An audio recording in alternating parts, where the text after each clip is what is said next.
Karen mocked the royal guard, called his horse a statue, and crossed the barricade to take a selfie. But one instinctive reaction from the horse and a single command from the guard turned her arrogance into a muddy public humiliation. Here's how it unfolded.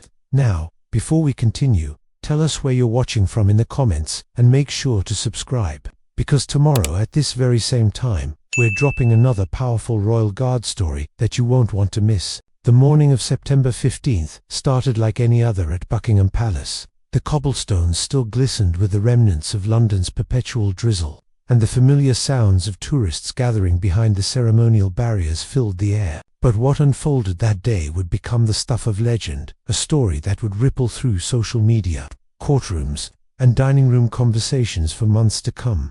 Guardsman Ellis Wells had been preparing for the changing of the guard ceremony since dawn. At 28 years old, he stood as one of the youngest members of the household cavalry, a position he'd earned through years of rigorous training and an unshakable dedication to duty. His mount, a magnificent black Frisian stallion named Defender, was no ordinary ceremonial horse. This 1,800-pound giant had earned his stripes quite literally, serving alongside Wells in some of the most dangerous regions of Afghanistan. Bond between man and horse was forged in the crucible of combat.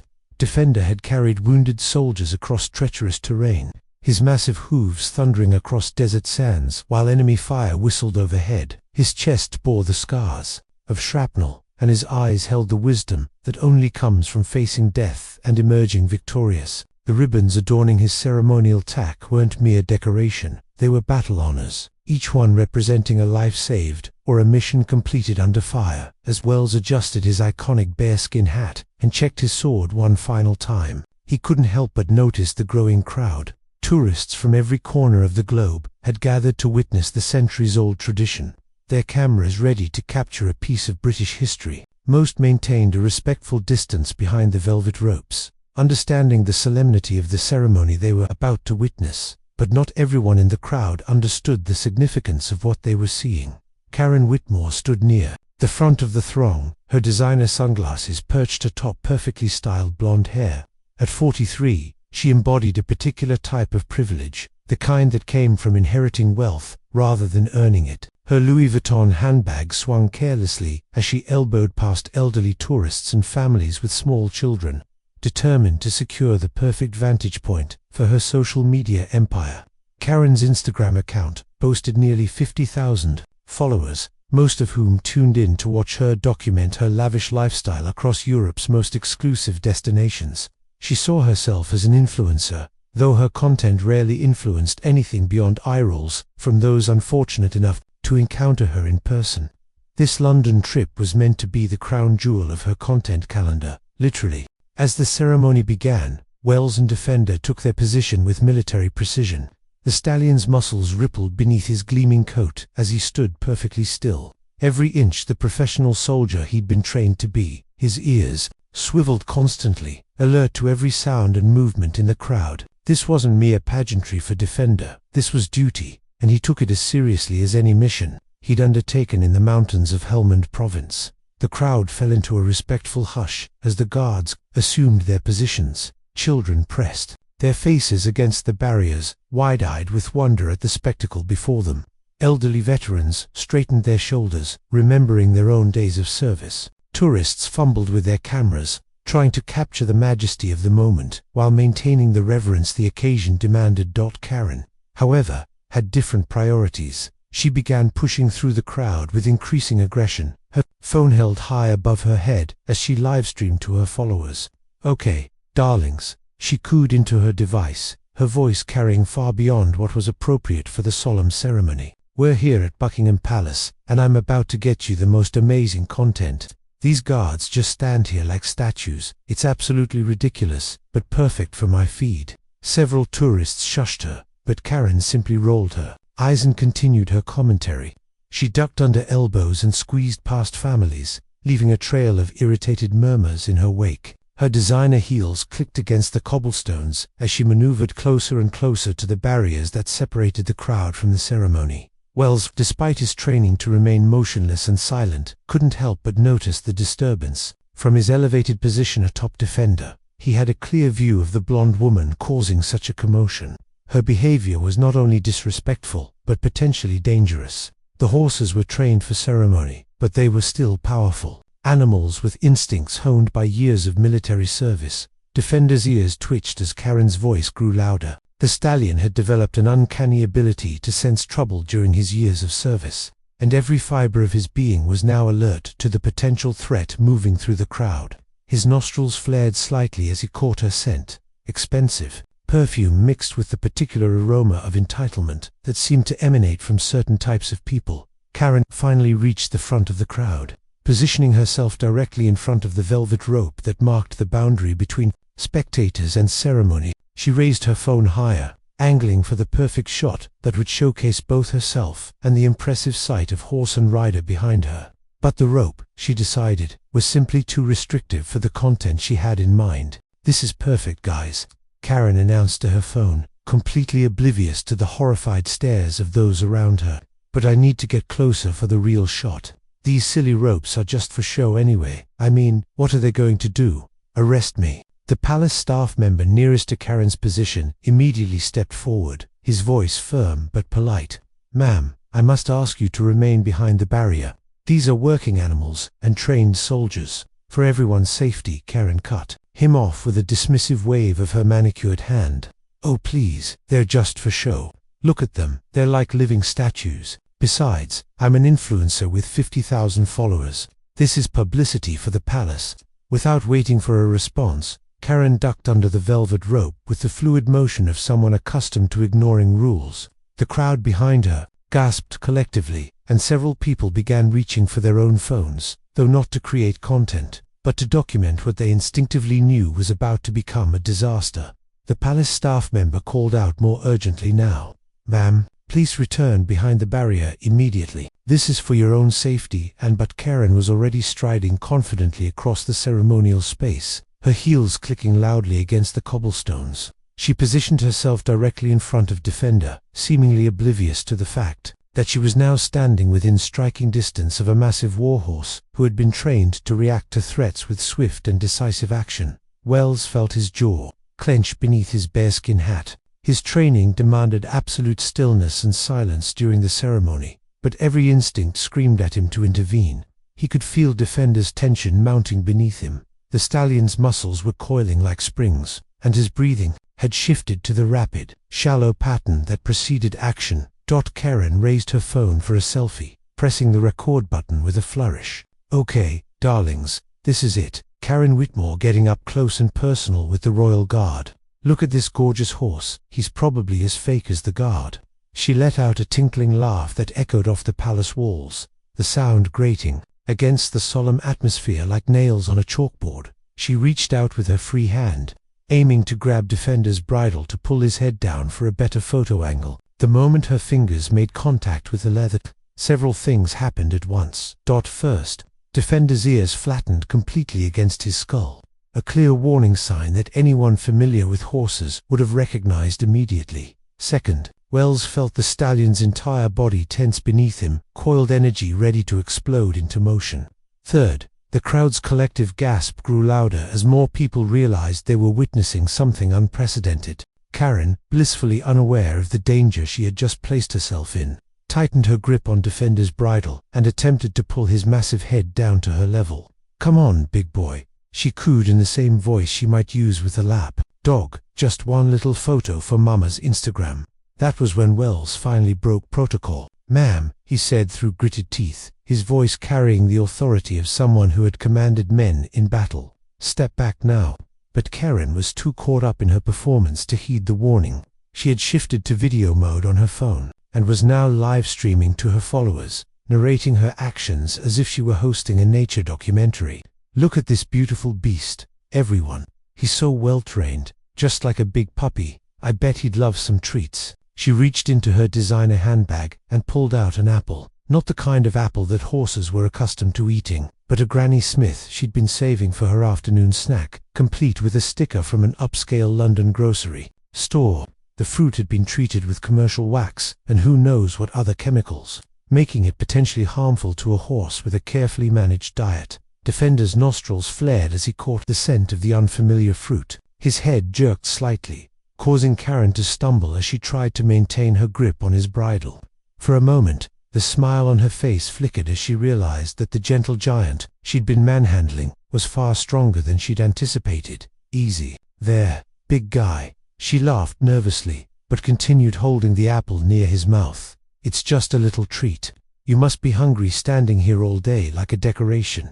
The crowd behind the barriers had grown silent, sensing that something was about to happen. Even the children had stopped chattering, instinctively recognizing the tension in the air. Several palace staff members were now converging on the scene, their radios crackling with urgent communications. Wells could feel Defender's patience. Wearing thin, the stallion had endured enemy fire without flinching, had carried wounded soldiers through minefields without hesitation. But this particular type of disrespect was triggering something primal in the great horse's psyche. The casual dismissal of his dignity, the assumption that he was merely a prop for some stranger's entertainment. It was an insult that went beyond simple disrespect. Karen thrust the apple closer to Defender's mouth, practically shoving it against his lips while maintaining her death grip on his bridle. "Come on, eat it. My followers are watching." That was the moment when Defender decided he'd had enough. What happened next would be debated in internet forums and legal proceedings for months to come. Defender, with the lightning-quick reflexes that had kept him alive through multiple combat deployments, suddenly shook his massive head with tremendous force. The movement was so powerful and unexpected that Karen's grip on his bridle was instantly broken, sending the apple flying in a perfect arc over the heads of the nearby crowd. Karen, who had been pulling against what she assumed was a docile, ceremonial horse, suddenly found herself with nothing to anchor her balance. Her expensive designer heels, perfectly suited for posing on Instagram, but completely inadequate for actual standing, caught on the uneven cobblestones as she stumbled backward. Time seemed to slow as she windmilled her arms, her phone spinning through the air as she tried desperately to regain her footing. Her designer sunglasses flew off her head, clattering across the stones as she fought against gravity and her own momentum. The crowd watched in stunned silence as Karen's backward trajectory carried her directly toward a large puddle that had formed in a depression between the cobblestones. The puddle had been there since the morning's rain, gradually accumulating debris and developing the particular muddy consistency that London's streets were famous for. Defender, meanwhile, had returned to his position of perfect stillness, but there was something in his dark eyes that looked suspiciously like satisfaction. His ears had returned to their alert position, and his breathing had settled back to the steady rhythm of a professional at work. Karen hit the puddle with a splash that echoed off the palace walls. The murky water, mixed with dirt, fallen leaves, and the general detritus of urban life, completely engulfed her pristine white designer dress. Her carefully styled hair was now plastered to her skull, and her makeup ran in dark rivulets down her cheeks. For a moment, there was complete silence. Even the pigeons seemed to have stopped cooing. Then, as Karen struggled to sit up in the muddy water, sputtering and gasping, the crowd erupted. It started with a single snicker from somewhere in the back, then spread like wildfire through the assembled tourists. Within seconds, hundreds of people were laughing, pointing, and most importantly, recording every moment of Karen's humiliation on their own devices. Karen's phone, meanwhile, had landed screen down in another puddle several feet away, its live stream still broadcasting the aftermath to her followers. The device floated like a small electronic boat, occasionally bumping against the curb as its owner thrashed about in the muddy water. Karen finally managed to pull herself into a sitting position, her once pristine appearance now resembling something that might crawl out of a swamp in a horror movie. Her white dress had turned a muddy brown color, and bits of debris clung to her hair and skin. She looked around wildly, trying to process what had just happened to her. "That beast attacked me," she shrieked, her voice cracking with a combination of rage and humiliation. "Did you see that? He deliberately attacked me. This is assault. I'm going to sue. I'm going to sue everyone." She struggled to get to her feet, but the combination of her inappropriate footwear and the slippery cobblestones made it nearly impossible. Every attempt to stand resulted in another ungraceful slip, sending her back into the puddle with fresh splashes that delighted the crowd even more. Several good Samaritans moved forward to help her, but Karen waved them away angrily. "Don't touch me. This is all your fault. Where were the warnings? Where was the security? That horse is dangerous." Meanwhile, Defender remained in perfect formation, looking every inch the professional soldier he was. If horses could smirk, he would have been doing so. Instead, he simply stood at attention, occasionally flicking his tail in what might have been amusement. Wells, still maintaining his ceremonial position atop the stallion, allowed himself the smallest of smiles beneath his bearskin hat. He had witnessed Defender's intelligence countless times during their service together, but this particular display of equine justice was something special. The horse had managed to deliver a perfect lesson in respect without technically breaking any rules. After all, what was a simple headshake between friends? The palace staff members who had been trying to intervene finally reached Karen's position. The senior guard, a man whose patience had been tested by decades of dealing with difficult tourists, extended a polite but firm hand to help her up. "Ma'am, if you'll allow us to assist you, we can escort you to a facility where you can clean up." "And I don't want to clean up," Karen screamed, finally managing to achieve a wobbly standing position. "I want that horse destroyed. I want that guard court-martialed. I want everyone responsible for this disaster fired immediately." Her rant was interrupted by a new voice, one that carried the unmistakable authority of high military rank. "I beg your pardon, madam, but what exactly do you believe happened here?" The voice belonged to Major James Fitzroy, the commanding officer responsible for the household cavalry's ceremonial duties. At 6 feet 5 inches tall, with shoulders that looked like they could carry the weight of the empire, Fitzroy was an imposing figure even without his military bearing. His pristine uniform displayed ribbons and medals earned through 25 years of distinguished service, and his steel-gray eyes had the particular intensity that came from leading men in actual combat. Fitzroy had been alerted to the disturbance by his staff and had arrived just in time to witness Karen's spectacular introduction to British justice, palace style. He had watched the entire sequence of events unfold, and his assessment of the situation was both swift and decisive. Karen wheeled around to face him, water still dripping from her bedraggled appearance. "Finally, someone in charge. I demand satisfaction. That horse attacked me. I was just trying to take a photo, and that beast deliberately assaulted me." Fitzroy listened to her tirade with the patience of a man who had dealt with far more dangerous enemies than entitled tourists. When she finally paused for breath, he spoke with the measured cadence of someone accustomed to being obeyed without question. "Madam, allow me to clarify several points for you. First, you willfully ignored multiple warnings from my staff and violated clearly marked security barriers. Second, you physically accosted a serving member of Her Majesty's Armed Forces, both the horse and the rider. Third, you attempted to feed an unknown substance to a military animal without permission or knowledge of his dietary requirements." Karen opened her mouth to interrupt, but Fitzroy's raised hand silenced her as effectively as a command to troops. "I am not finished." Fourth, you disrupted a ceremonial proceeding with centuries of tradition behind it. Fifth, you have demonstrated a complete lack of respect for both the institution you were visiting and the men and animals who dedicate their lives to serving it. The crowd, which had been murmuring among themselves, fell silent as Fitzroy continued his assessment. His voice carried clearly across the courtyard, and every word was being recorded by dozens of phones. "Now, regarding your accusation that Defender, that is the name of the horse you so carelessly manhandled, attacked you, let me share some facts about this particular animal that you so dismissively referred to as a beast." Fitzroy stepped closer to Karen, his imposing presence causing her to take an involuntary step backward, directly into the puddle she had just escaped. "Defender is a veteran of 3 combat deployments in Afghanistan," Fitzroy continued, his voice carrying the weight of absolute authority. "He has carried wounded soldiers across hostile terrain under enemy fire. He has stood steady while explosions rocked the ground beneath his hooves. He has saved more lives than you have brain cells." "Madam," the crowd's murmur turned to an appreciative rumble. Several military veterans in the audience began to nod approvingly, recognizing the respect being paid to a fellow service member, even if that service member happened to be a horse. "The ribbons on his ceremonial tack are not decorations," Fitzroy went on, gesturing toward Defender's impressive regalia. "They are battle honors. Each one represents a mission completed, a life saved, or an act of courage under fire. This horse has more medals than most human soldiers, and he earned every single one of them." Karen, now shivering in her wet clothes, tried to interrupt. "I don't care about his war record. He attacked me.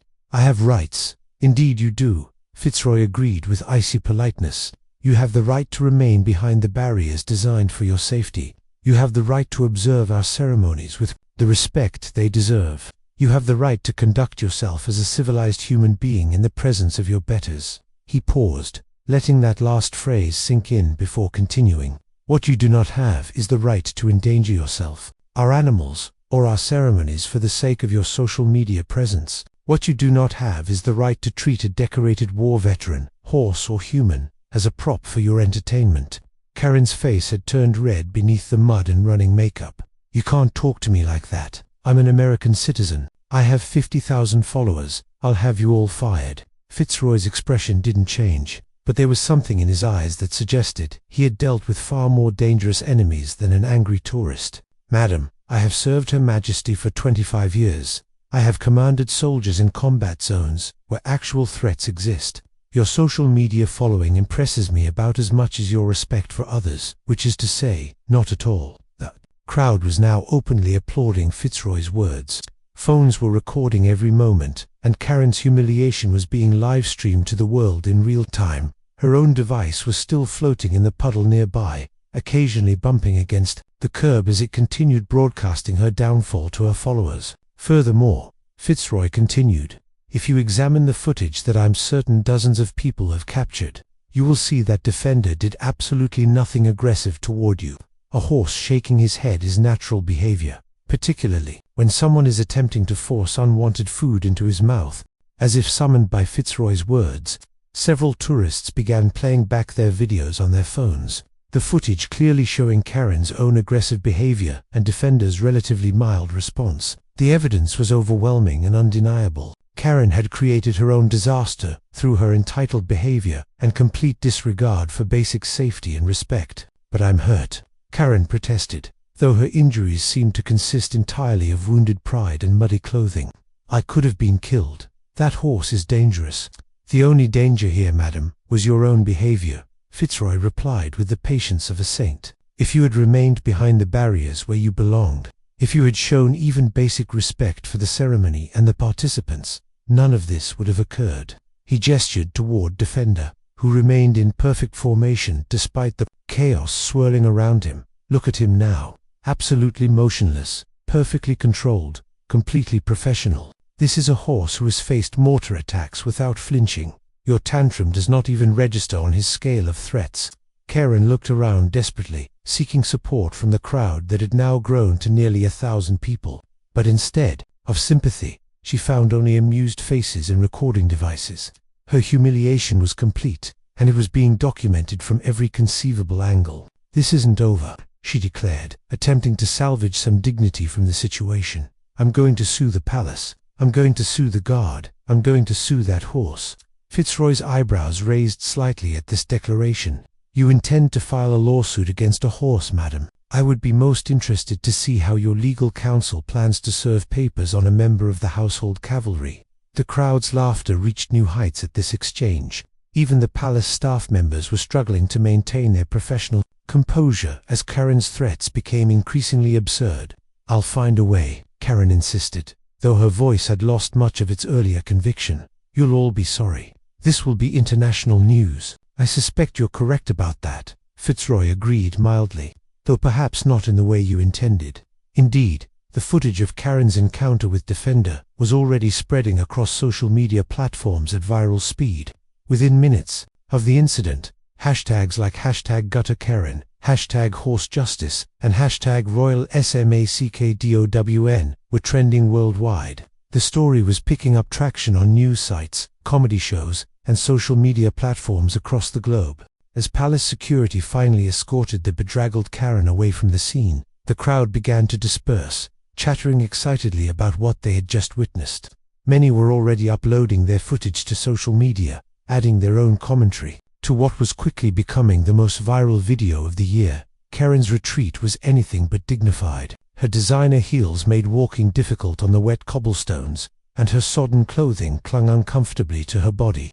Every few steps, she would turn back to shout additional threats at Fitzroy, Defender, or anyone else within earshot, but her words carried little weight, given her bedraggled appearance. "You haven't heard the last of Karen Whitmore," she called over her shoulder as security led her toward a side entrance, where she could clean up and hopefully regain some semblance of dignity. Behind her, Defender remained in perfect formation, looking every inch the professional soldier he was. Wells, still mounted atop the great stallion, allowed himself a small smile of satisfaction.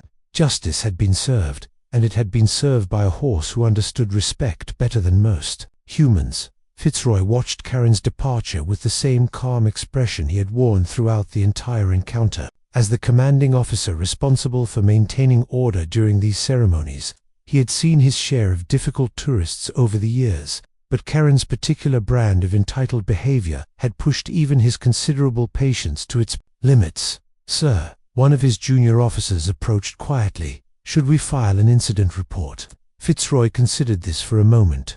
"Indeed. Make note that a tourist violated security barriers and attempted to interfere with the ceremonial proceeding.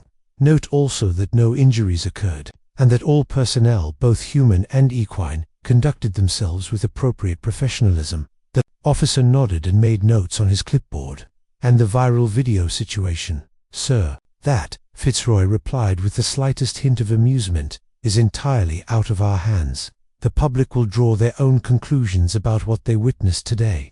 As the ceremony continued and normalcy gradually returned to the palace grounds, Defender finally received his reward. The palace's head groom, who had watched the entire incident unfold, approached with a sugar cube, the kind of treat that was actually appropriate for a horse of Defender's caliber and dietary requirements. The great stallion accepted his reward with the dignity befitting a decorated veteran, his performance having been flawless throughout the entire ordeal. He had faced down an entitled tourist with the same steady courage he had shown facing enemy fire, and emerged victorious without compromising his professional standards. Within hours, the story would be picked up by major news networks around the world. Karen's humiliation would be complete.